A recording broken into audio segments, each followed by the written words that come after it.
रहे थे। हम लोगों ने इसके पिछले वीडियो में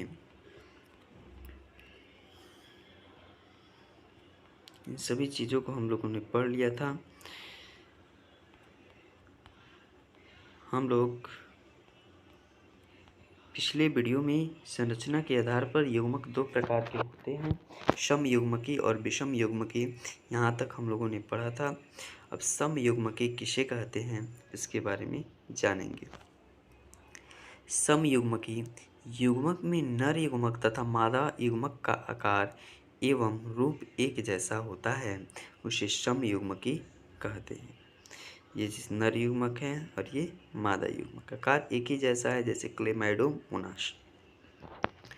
विषम युग्मकी, तो विषम युग्मकी में नर युग्मक और मादा युग्मक का संरचना भिन्न भिन्न होता है।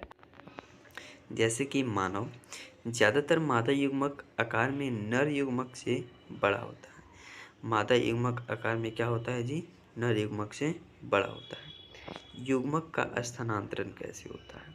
तो निषेचन की आवश्यकता के लिए युग्मकों का स्थानांतरण जरूरी होता है। ज़्यादातर नर युग्मक चल होते हैं एवं मादा युग्मक अचल होते हैं। निषेचन क्या है? तो नर युग्मक तथा मादा युग्मक के संलयन से युग्मनज का निर्माण होता है और इस प्रक्रिया को निषेचन या युग्मनज संलयन कहते हैं। युग्मक हमेशा अगुणित होते हैं और युग्मनज हमेशा द्विगुणित होते हैं।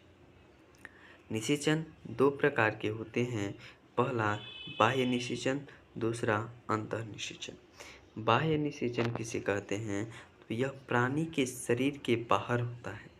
ज़्यादातर युग्मक का संलयन निषेचन जलीय माध्यम में होता है, जैसे कि बोनीफिश, मेढक इत्यादि। अंतः निषेचन यह प्राणियों के शरीर के अंदर या भीतर होता है। यह निषेचन सामान्यतः सभी स्थलीय जीव, कुछ जलीय जीव तथा कुछ अर्धजलीय जीव में होता है, जैसे शार्क, मनुष्य, कुछ कवक, गाय इत्यादि। अनिषेक जनन किसे कहते हैं? तो बिना निषेचन के मादा युग्मक से नए जीव का निर्माण हो जाता है। बिना निषेचन के ही मादा युग्मक से क्या होता है? नए जीव का निर्माण हो जाता है। इस क्रिया को अनिषेक जनन कहते हैं। अनिषेक जनन दो प्रकार के होते हैं, प्राकृतिक अनिषेक जनन, दूसरा कृत्रिम अनिषेक जनन। तो अनिषेक जनन का खोज चार्ल्स बोनेट ने 1745 ईस्वी में किया था। निषेचन पश्च घटना, तीसरा है निषेचन पश्च घटना। तो निषेचन के बाद के सभी घटना को, निषेचन के बाद की जितनी भी घटनाएं होती हैं उसको निषेचन पश्च घटना में रखा जाता है। युग्मनज यानी कि जाइगोट, भ्रूण का विकास भ्रूणोद्भवन कहलाता है, एम्ब्रियोजेनियस जेनेसिस कहलाता है। युग्मनज किसे कहते हैं? तो लैंगिक जनन करने वाले सभी जीवों में युग्मनज नई पीढ़ी का प्रथम कोशिका होता है।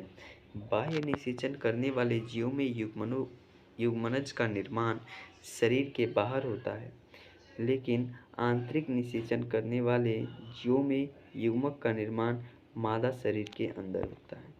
भ्रूणोद्भवन, युग्मनज से भ्रूण बनने की प्रक्रिया को भ्रूणोद्भवन कहते हैं।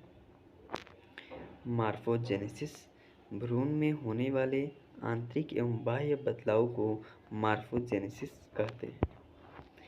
अंड प्रजनन क्या है? तो ऐसे जंतु जो अंड उत्पन्न करते हैं जिसमें एक निश्चित अवधि के बाद संतान का जन्म होता है, उसे अंड प्रजनन जंतु कहते हैं। जैसे सरीसृप में सांप, छिपकली, मगरमच्छ, पक्षी। सजीव प्रजनन या जरायुज विविपेरस किसे कहते हैं? ऐसा जीव जो शिशु का जन्म देता है उसे सजीव प्रजनन कहते हैं, जैसे मानव और गाय। मोनोकार्पिक किसे कहते हैं?